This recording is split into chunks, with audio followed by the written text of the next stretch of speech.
Los saludo en esta hermosa mañana. Sean todos bienvenidos a nuestra celebración y reciban un enorme abrazo. Me gustaría contarles y recordarles que el amor de Dios es irresistible. En Cantares 8:6 hay una afirmación muy simple y poderosa, porque fuerte como la muerte es el amor. La muerte es irresistible, nadie puede detenerla cuando nos encontramos con ella. Sin embargo, cuando Jesús murió y resucitó, nos comprobó que el amor es más fuerte que la muerte.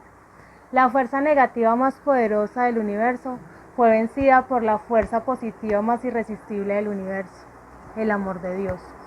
No hay nada ni nadie que pueda resistirse al amor de Dios, porque estoy seguro que ni la vida, ni la muerte, ni ángeles, ni principados, ni potestades, ni lo presente, ni lo futuro, ni lo alto, ni lo profundo, nada nos podrá separar del amor de Dios. Les recuerdo que estamos orando por sus peticiones y si desean escribirnos, encontrarán nuestros números de WhatsApp finalizando el mensaje. También los invito a suscribirse a nuestro canal y a quedarse conectados con nuestra celebración. Bendiciones.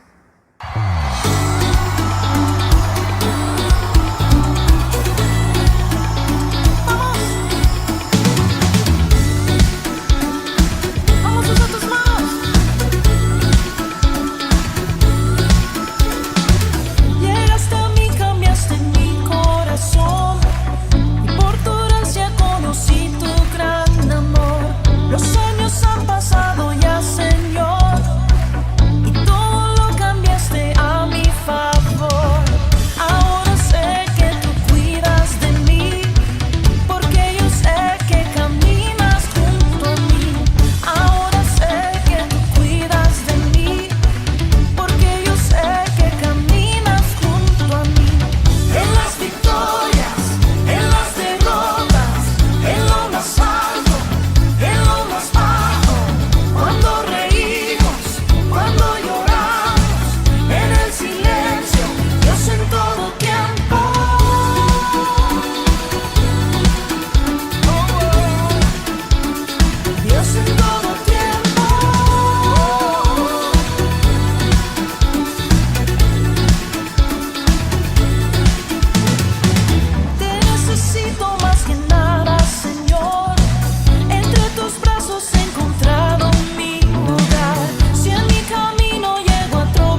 grande abismo entre nosotros, cuán alto monte falla escalar, con desespero volví al cielo y en la noche te hice llamar. Ayer lo oscuro, tu amor profundo cruzó la sombra y me alcanzó. Ya es consumado y el fin escrito, mi esperanza está en Jesús.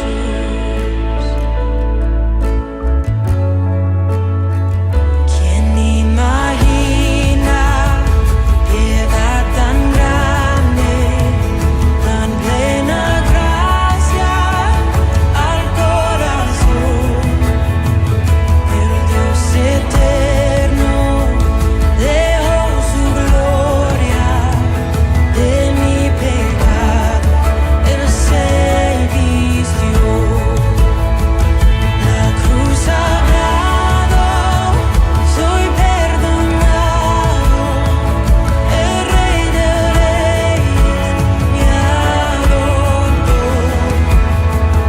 Señor hermoso, te pertenezco, mi esperanza está en Jesús. Oh, aleluya,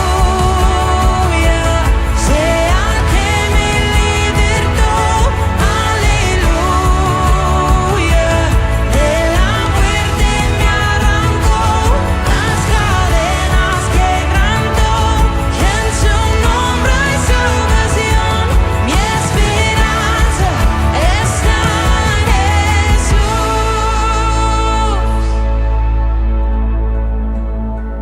Y tus promesas fueron selladas cuando tu cuerpo resucitó. Desde el silencio, tu gran rugido quebró el poder de la muerte en mí.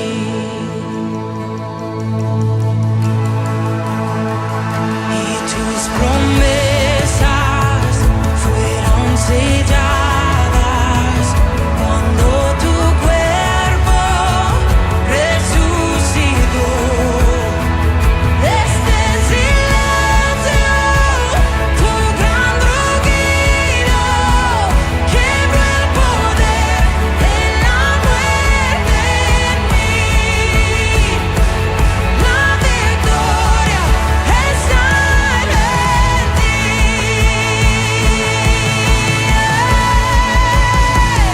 Oh, aleluya,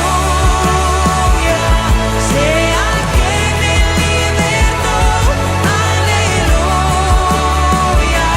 de la muerte me arrancó, las cadenas quebrantó, y en su nombre hay salvación, mi esperanza está en Jesús. Oh, aleluya, sea que me libertó, aleluya, de la muerte me arrancó, las cadenas quebrantó, y en su nombre hay salvación, mi esperanza está en Jesús. Oh, mi esperanza está en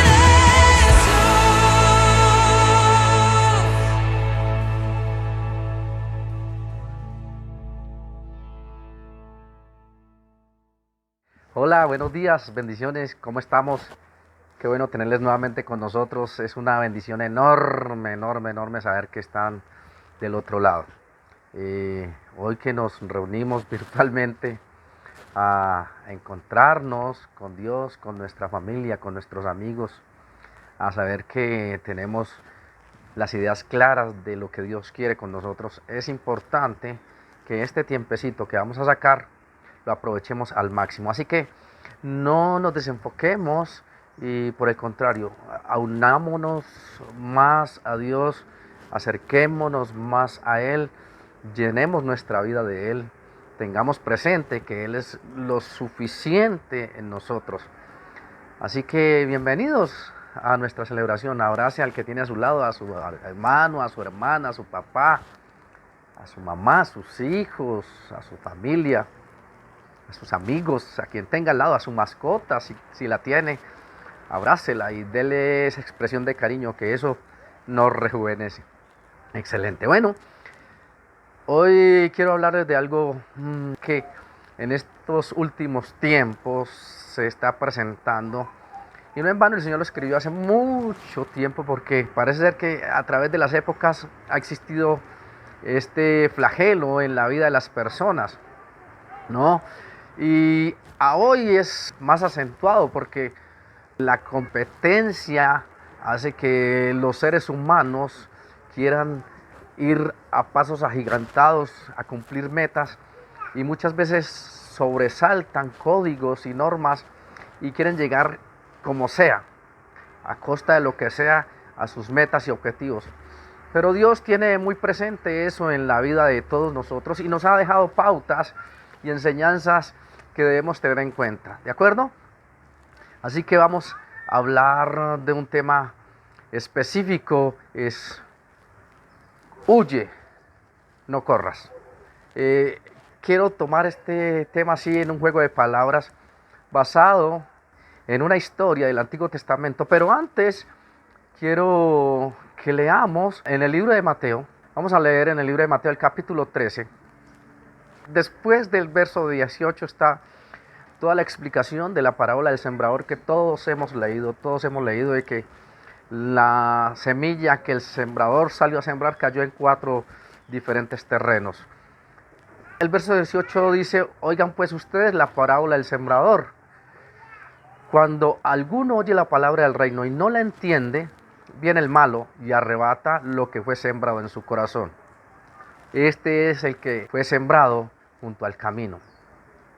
El verso 20 dice: y el que fue sembrado en pedregales, este es el que oye la palabra y al momento la recibe con gozo, pero no tiene raíz en sí, sino que es corta su duración, pues al venir la aflicción o la persecución por causa de la palabra, luego tropieza. Y la otra parte está en el verso 22, dice: el que fue sembrado entre espinos es el que oye la palabra, pero el afán de este siglo y el engaño de las riquezas ahogan la palabra y se hace infructuosa.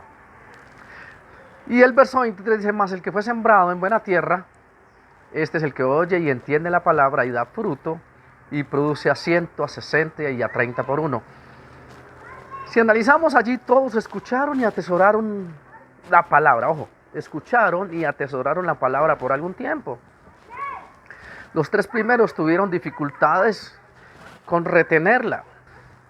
Y el tercero me llama la atención porque dice que la palabra crece, pero crece entre espinos. La palabra crece, pero crece entre espinos. Ahora, escarbando un poquito, yendo un poquito más allá, acerca de los espinos, de las matas que tienen espinos y que ahogan las demás, me llamó la atención lo que está en Jueces capítulo 9. Trasládese conmigo a Jueces capítulo 9. Y mirarás la historia allí de un hombre, o de 2 hombres, de 2 hermanos, que aparentemente se llevaban bien hasta cierto tiempo, pero después de la muerte de su padre, la apertura de su hermandad, de su filialidad, de su afecto filial, se abren del cariño, del entorno, como que la muerte de su padre deja en ellos no un vacío, sino unas ansias de llenar algo, no en la enseñanza que dejó su padre, sobre todo en uno de ellos, sino en lo que podrían construir en contra de lo que su padre había creído. Ahora, Mirando Jueces capítulo 9, habla de estos dos hombres, uno llamado Jotam y el otro Abimelech. Los dos son hermanos, hijos de Gedeón, que fue puesto Jerobbaal porque iba en contra de los Baales. Bueno, pero ustedes recordarán la historia de Gedeón, de cómo Dios lo llamó a ser juez de Israel, a ser un general de su ejército, y cómo Dios lo instruyó, lo encaminó, le mostró las grandes proezas, las grandes cosas que podía hacer a través de él. Y Gedeón, a pesar de la inquietud que tenía, porque venían subyugados muchos años, ustedes recordarán la historia que los madianitas tenían subyugados a los israelitas, y los madianitas venían con sus camellos, con sus animales, y se comían todos los sembrados de los israelitas, de tal forma que los israelitas tendrían que esconder los sembrados, las cosechas, la comida. Y Dios llama a Gedeón, lo llama de una manera importante, le da a conocer cuál es la misión que él tiene en la tierra, de cómo lo usaría, de cómo lo llevaría paso a paso, de tal forma que Gedeón comenzó a entender quién es Dios. Y comenzó a destruir todos los altares de Baal, todos los dioses extraños que existían en la tierra de Israel y todos sus alrededores. Comenzó a limpiar el nombre del Señor, comenzó a poner en alto su nombre. Y de esa forma el pueblo de Israel atrajo nuevamente su corazón a Dios.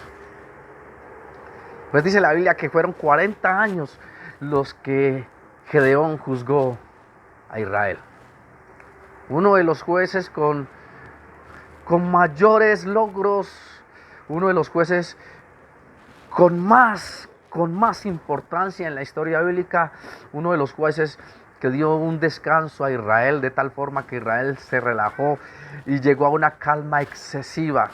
Todo lo que digo, una calma excesiva, porque Dios había prometido a Gedeón que estaría con él hasta los últimos días, hasta el día de su muerte. De esa forma Dios no quebranta sus promesas. Y Gedeón vive, dice la Biblia que ya después de tantos años se fue a su casa a descansar con su familia. También dice la Biblia que tuvo muchas mujeres. Tantas serían sus mujeres que tuvo 71 hijos y uno en una concubina, 72 hijos. Para este tiempo de pandemia apenas hubiera sido propio para un pastor con tanta familia, porque su iglesia no se hubiera cerrado. O para el empresario con 70 trabajadores, su empresa echaría en marcha. Pero esa era la familia Gedeón, 72 hijos. El problema está cuando él muere. Cuando muere Gedeón, ya termina su reinado, si se puede decir así. Entonces viene la pugna de quién va a reemplazarlo ahora. Dios llamó a Gedeón directamente, porque antes de Gedeón había juzgado a Israel Débora, una mujer, pero dice la Biblia que los ojos de los hijos de Dios se fueron en contra de él. Dios restableció esa relación a través de Gedeón. Ahora, ¿a quién va a dejar ese legado Gedeón? Gedeón no dispuso a nadie, no nombró a nadie. Imagínense, Gedeón llamando a 72 muchachos a ver a quién podía delegarle esa responsabilidad. Pero muere Gedeón y no pasa nada. Qué sé yo, se reúnen los 70 o 72. Se reúnen los 72 a ver y ahora quién va a reemplazar a mi papá. Y como que todos están en la tranquilidad, porque dice la Biblia que 40 años pasaron muy tranquilos. ¿Para qué iban a tener dolores de cabeza? Pasó uno, pasó otro, no, yo tampoco, yo tengo a mi esposa, tengo a mis hijos, no, yo no quiero nada. Pero había uno, el hijo de la concubina Abimelech. Abimelech va a la familia de su madre, a Siquem, y les dice a ellos, con una demagogia impresionante, se los trabaja de mente y les dice a sus coterráneos, vengan, juzguen ustedes, yo les planteo este problema.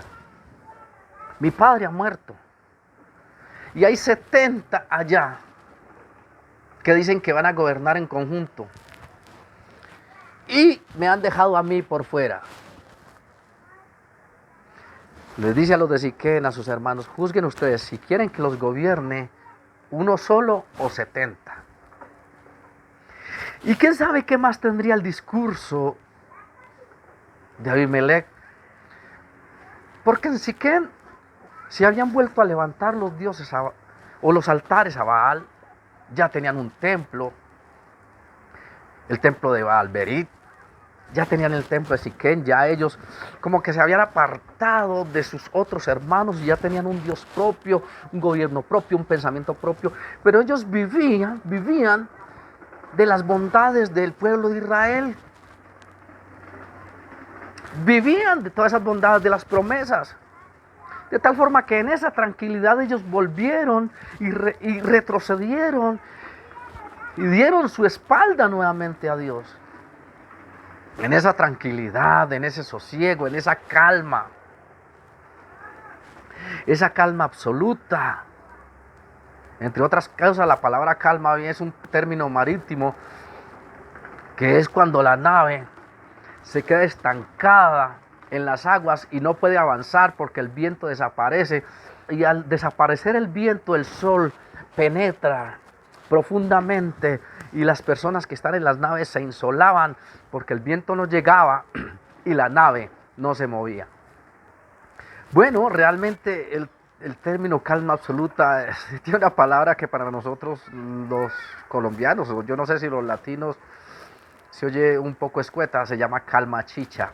Y la calma chicha es como diciendo, el sol nos está abrazando con avaricia. Chicha viene de chiché, que significa avaricia. Entonces quiere decir que el sol nos abraza con tanta avaricia que ni siquiera las arcas se mueven. Y parece que el pueblo estaba en esa calma, donde todo el sol abrazaba, no se movía, y todo estaba así, tan tranquilo. Y esa tranquilidad los llevó a perder recorrido. Lo que pasa en los viajes marítimos, cuando la barca se queda estancada, se pierde recorrido, se desgastan los marineros y esperar que el tiempo pase hasta que el viento vuelva a soplar. Y el pueblo de Israel estaba en esa calma, chicha. Estaba en esa calma que no les importaba lo que viniera porque estaban viviendo de los ahorros que Gedeón había dejado. Estaban viviendo de las promesas que Dios había dado a Gedeón. Pero miren, cuando Gedeón muere, vuelvo a la historia, Abimelech va a familia de su madre y les cuenta esta historia. Ellos están desocupados, están en la calma chicha, están en esa calma que todos les va o les viene, y ese es el momento que Abimelech aprovecha. ¿Por qué aprovecha? Porque ellos no están pensando en progresar, están viviendo de los ahorros de Gedeón. Y le dice a Abimelech, yo quiero postularme a juez, yo quiero gobernar a Siquén y quiero gobernarlos a todos. Es más, quiero volver a levantar los altares que mi padre derribó. Qué bueno que nosotros tengamos otra alternativa. Y entonces es allí cuando él a sus hermanos los convence con estas historias vanas. Y tan así es que sus hermanos le recogen dinero del templo del Dios que ya habían levantado. Y viene y con ese dinero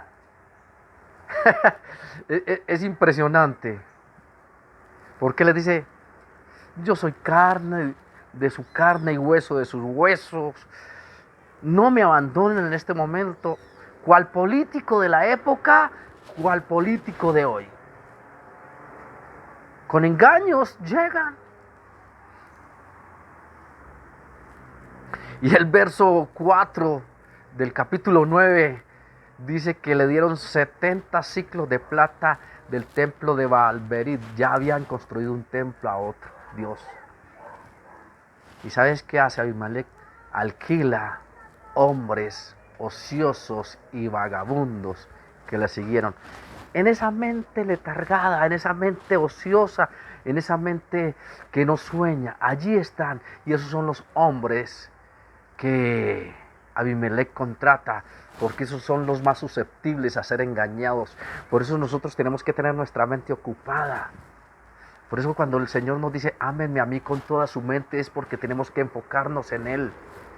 Las mentes ociosas siempre están muy susceptibles, no a lo bueno, porque lo malo es más fácil de hacer. Hacer lo malo no tiene procesos, hacer lo bueno hay que trabajar. Así que la mente desocupada está mirando cómo llevar las cosas al final, cómo correr, cómo hacer las cosas de cualquier manera, cómo llegar a las metas sin importar cómo se hace. Y eso fue lo que Abimelech planeó. Llegar a reemplazar a su padre sin importar, porque era inmediato el deseo de él. Mientras sus hermanos estaban relajados diciendo, no, el pueblo está bien, él estaba aquí anhelando estar por encima de ellos. Pero como él se hacía la víctima diciendo que era el hijo de la concubina, ganó una cantidad de adeptos. De aquellos que dicen, ay sí, pobrecito. ¿Y cuántos hoy en el ambiente político están pensando en esto? Pobrecito, él no tiene nada, hay que ayudarlo.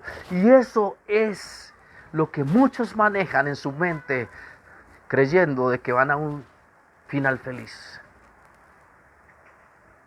Porque quieren dar saltos sin trabajar, quieren correr, quieren estar a la carrera dando 3 pasos mientras los demás dan medio. Hay gente ventajosa y el Señor dijo en la explicación de la parábola, estos son a los que se les ha sembrado la palabra y sí realmente nace, pero los espinos la ahogan. Y es que cuando habla de los espinos, si usted se regresa, dice que es el afán, las ganas de conseguir más y más y más. Y no está mal que se consiga más, está mal que se consiga a costa de lo que sea, como Abimelech. ¿Sí? Se contrata a esta gente ociosa y viene donde sus otros hermanos. Dice la Biblia, en el verso 5 del capítulo 9, y viniendo a la casa de su padre en Ofra, mató a sus hermanos los hijos de Jerobaal o Gedeón, 70 varones. Y aquí está algo, sobre una misma piedra. Se dice que esa piedra la levantó él como altar para su nuevo Dios, para el Baal que construiría. Tomó a sus hermanos como sacrificio para el nuevo Dios, porque él quería darle una nueva expectativa al pueblo, una nueva libertad al pueblo. Yo no sé cuál sería el discurso de Abimelech, pero viendo uno de los hijos de Gedeón, uno de los hermanos del mismo Abimelech, dice la Biblia que huyó y se escondió. De aquí saco yo el tema. Mientras Abimelech corre a destruir a su familia, Jotán huye para salvar su vida. Hoy yo les digo, huyan, pero no corran. Porque el correr nos hace ver las cosas más cerca. El correr nos hace ver las cosas más grandes. El correr nos hace ver más poderosos, pero todo en el engaño de nuestra misma vista, de nuestra misma ambición, de nuestra misma envidia, de nuestra misma codicia.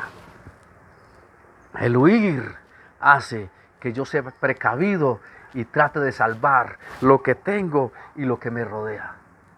Esto es importante. Esto es importante tenerlo en cuenta. No corras porque los afanes de la vida te llevan a la destrucción. Los afanes, el ir más allá, el querer estar más allá, sin importar, te llevan a destruirte. Y Abimelech pensó de esa manera. Tan así es que mató a sus 40, a sus 70 hermanos. Pero ¿por qué yo hago esta comparación de los espinos de allá de la palabra que se ahoga en en Mateo capítulo 13? Y lo traigo acá a la historia de Abimelech. Porque sigue, dice la Biblia en el verso 6, 7 y en adelante, la historia que cuenta Jotán, el que huyó. Estaba tan indignado de ver la sangre de sus hermanos correr, de ver las lágrimas de las madres de estos muchachos, de sus hermanas. Estaba tan indignado de ver tanta mortandad, una de las masacres que la historia registra más dolorosas. Que un hermano se haya levantado contra sus otros hermanos. Y Jotán lloraba y miraba cómo sus madres, las madres de los muchachos lloraban, sus hermanas. Toda su familia lloraba. Y Abimelech pensó haber llegado a la cima después de esto. Pero Jotán se prepara un discurso. Dice la Biblia en el verso 8. El discurso de Jotán dice: fueron los árboles una vez a elegir rey sobre sí, y dijeron al olivo: reina sobre nosotros. Mas el olivo respondió: he de dejar mi aceite, con el cual en mí se honra a Dios y a los hombres, para ir a ser grande sobre los árboles. Entonces los árboles le dijeron a la higuera: venga, reine usted sobre nosotros. Y la higuera dijo: ¿por qué dejar yo mi dulzura y mi buen fruto para ir a ser grande sobre los demás árboles? Y le dijeron a la vid: venga usted y reina sobre nosotros. Y ella respondió: ¿dejaré yo mi mosto que alegra a Dios y a los hombres para ir a ser grande sobre los árboles? Ellos no querían dar pasos agigantados sin procesos. Ellos no querían correr. De hecho, los 70 que habían quedado ni siquiera anhelaban reemplazar a su papá. Porque ni el mismo Gedeón quería. En el momento que Dios llamó a Gedeón, él se rehusó. Y parece que esa misma línea traían sus 70 hijos, como que no les interesaba. Estaban viviendo un momento agradable. Si Abimelech hubiese querido gobernar solo, pues gobierna, sin necesidad de matar a sus hermanos. Pero él tenía que dejar un precedente. Y es que a veces, cuando corremos, dejamos precedentes que hacen daño a los demás. Cuando alguien que quiere correr, que quiere ocupar un puesto mayor en la empresa, que quiere ocupar un puesto mayor en la iglesia, que quiere ser el más nombrado dentro del barrio, dentro del gobierno, a veces corre de tal forma que hace daño a los demás. Pues Abimelech hizo eso. Pero pastor, ¿qué tiene que ver la significancia de allá de la palabra que se ahoga entre espinos? Mire lo que es el verso 15 del capítulo 9. Desde el 14, dijeron entonces los árboles a la zarza: ven tú y reina sobre nosotros. Y la zarza respondió: si en verdad me eligen por rey sobre ustedes, vengan y se abrigan bajo mi sombra.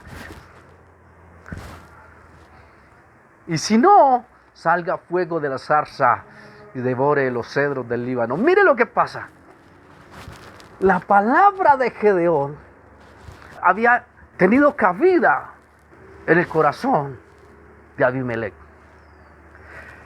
Pero los pasos agigantados de Abimelech por llegar a reemplazar a su padre, significando los espinos que tenía, por la fama, por las riquezas, por el gobierno, por todo, hizo que pasara por encima de los demás. Por eso el Señor dice, nace la palabra, pero los espinos la ahogan. El afán de ir más allá de donde Dios nos permite. Y Abimelech,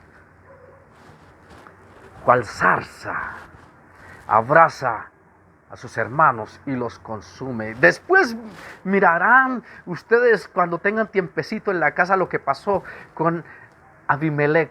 Pero la historia o la parábola de Jotán sigue diciendo, el verso 19, si con verdad y con integridad ustedes han procedido con mi padre, con su casa, gócense de Abimelech. Y si no lo hicieron de esa manera, entonces él los abrazará con fuego. Y mire lo que pasa aquí. Dice la Biblia que Abimelech empezó a juzgar sobre Israel. Y mientras su padre juzgó a Israel 40 años y hubo paz, Abimelech alcanzó a vivir 3 años juzgando a Israel desde Siquem. Y después todos se fueron en contra y la vida de Abimelech terminó en un fracaso. ¿Por qué? Porque pretendió llegar más rápido. Hay un dicho que dice, no por madrugar más, amanece más temprano. Nosotros a veces queremos aligerar las cosas y nos desesperamos. Pero Dios pone pautas. Mire lo que dice en San Lucas capítulo 12. Espero que estén enfocados conmigo en esta transición que llevamos de Mateo a Jueces y de Jueces a Lucas. Lucas capítulo 12. Estamos ahí. El verso 22 dice, dijo luego a sus discípulos, yo les digo, no se afanen por su vida que van a comer, ni por el cuerpo que van a vestir. Porque la vida es más que la comida y el cuerpo es más que el vestido. Ahora, analicen, la vida depende de Dios. Mi vida depende de Dios. Y mi salud, la creación de mi cuerpo, el organismo que Dios hizo perfectamente como una máquina bien sincronizada, va en conexión con Él. ¿Estamos? Entonces dice, despreocúpense por eso. Consideren los cuervos que ni siembran ni ciegan, que ni tienen despensas ni graneros y Dios los alimenta. ¿No valen ustedes mucho más que las aves? ¿O quién de ustedes podrá, por más que se afane, añadir 45 centímetros a su estatura? Pues si no pueden ni aún con lo más pequeño, ¿por qué se afanan por lo demás? Como quien dice, si cosas como tan elementales para mí, dice el Señor. Cosas tan sencillas para mí que yo las considero pequeñeces. Si ustedes no pueden esas pequeñeces que yo hago, imagínense ustedes soñando con algo mucho más grande. Consideren los lirios del campo, cómo crecen, no trabajan ni hilan. Mas yo les digo que ni aun Salomón con toda su gloria se vistió como uno de ellos. Y si así viste Dios la hierba que hoy está en el campo y mañana es echada al horno, ¿cuánto más ustedes, hombres de poca fe? Y viene esta palabra que es importante. No se preocupen. No corran. por lo que han de comer o por lo que han de beber o por lo que viene. Yo no sé cuántos estarán ansiosos por conseguir ya el estreno de diciembre, la pinta de diciembre, de Reyes, del 31, del 24 y ya están corriendo y en esta crisis y no saben qué hacer y se desesperan porque es que su tradición ha sido esa, en conseguir la lechona, el pavo y quieren estar ese día como siempre y de pronto lo van a alcanzar, pero no hay necesidad de dar pasos agigantados ni desesperarse, porque el Señor dice que Él cuida de nosotros. Pero hay algo aquí que dice: no estén ansiosos. Y el verso 30 es como un latigazo hacia la vida mía y hacia todos aquellos que me escuchan, si es que en algún momento han estado ansiosos. Porque las cosas que se buscan de esta forma son comparables a las que buscan las personas del mundo. Dice el verso 30, porque todas estas cosas buscan las gentes del mundo, pero Dios sabe que ustedes tienen necesidad de estas cosas. Como quien dice, cada vez que yo me acerco a Él con fe, abro la puerta y es como si yo tocara, le metiera el password al sistema y el Señor me dice: abra la base de datos, y Él abre la base de datos y mira todas las necesidades que yo tengo. La fe hace que se mueva. Mas busquen primeramente el reino de Dios y todas las cosas se les añadirán. ¿Qué quiere decir eso? Que en el proyecto que yo tengo incluyo a mi Dios, busco a mi Dios. Mi primer paso debe ser el reino de Dios. Mi primer paso debe ser mi contacto con Él. Mi primer paso debe ser el pedirle permiso a Él. Mi primer paso debe ser la oración hacia Él. Mi primer paso debe ser de comunicarle las cosas a Él, y ya las cosas que vienen son añadidas, pero no como Abimelech, que lo hizo a su manera. No, busquen primeramente el reino de Dios y su justicia. Abimelech buscó su propósito personal y actuó con justicia propia. Cuando yo actúo con la justicia de Dios, que no es más que su misericordia, que no es más que su justificación hacia los demás, entonces las cosas me son añadidas. Hay personas que se incomodan por el progreso de los demás. Hay personas que no entienden cómo los demás acumulan, amontonan. Déjelos. Si actuaron de buena manera, Dios se lo permitió. Y si actuaron de mala manera, que le pregunten a Abimelech cómo terminó. Pero usted dedíquese a buscar el reino de Dios y su justicia, y todas las cosas le serán añadidas. ¿Por qué? Porque si no lo hace de esa manera, es igualito a uno de los del mundo que quiere buscar las cosas con afán sin tener a Dios en cuenta. Ahora sí me estoy dando a entender. Los espinos significan el afán. Y el afán solo está dado para aquel que no conoce de Dios. La ansiedad solo está dada para aquel que no confía en Dios. Tantos cristianos hoy tienen su cabeza confundida. Tantos cristianos hoy tienen su cabeza llena de proyectos y no han arrancado por el afán. Pero si nos sentamos y hacemos un análisis de lo que queremos y cómo vamos a lograrlo con la ayuda de Dios, créanme que llegaremos aún mucho más allá de lo que hemos soñado. Pero si queremos llegar a nuestros pasos, a nuestra manera, sin importar cómo lleguemos, de seguro fracasaremos.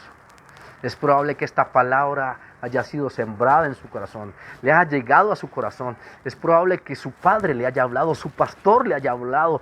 Es probable que el misionero le haya hablado, el predicador le haya hablado, qué sé yo. Y de pronto está allí, pero hay algo que a usted lo está cobijando: los espinos, los afanes, la ansiedad, el querer ir más allá, el ser el profesional sin estudiar, el tener dinero sin trabajar, el llegar lejos sin conocer el camino. Y Dios no permite eso, porque siempre Él nos enruta por la vía correcta. Busquen primeramente el reino de Dios y su justicia, y el resto de cosas serán añadidas. Y ni me pregunte cómo son las añadiduras, porque esas cosas que son añadidas son más grandes que lo que nosotros imaginamos. Así que retomemos nuestro camino, huyamos del peligro, huyamos de las cosas que nos hacen daño, huyamos de aquello que nos puede exterminar, huyamos de aquello que nos puede quitar la vida, huyamos de aquello que hace perder nuestra salvación, huyamos de aquello que nos acongoja, huyamos de aquello que nos hace daño, huyamos de aquello que nos dice que no podemos, huyamos de aquello, de esas voces que nos dicen, no lo hagas, huye, pero no corras, no te afanes a conseguir las cosas considerando que tienes derecho sobre ellas. Por el contrario, espera en el Señor, porque el que espera en Él, de seguro, el éxito le llega. Muchas bendiciones para todos. Nos vemos en 8 días. Los queremos mucho. Un abrazo y espero que esta palabra haya llegado a su vida y haya podido entender lo que Dios quiere con usted. Bendiciones para todos.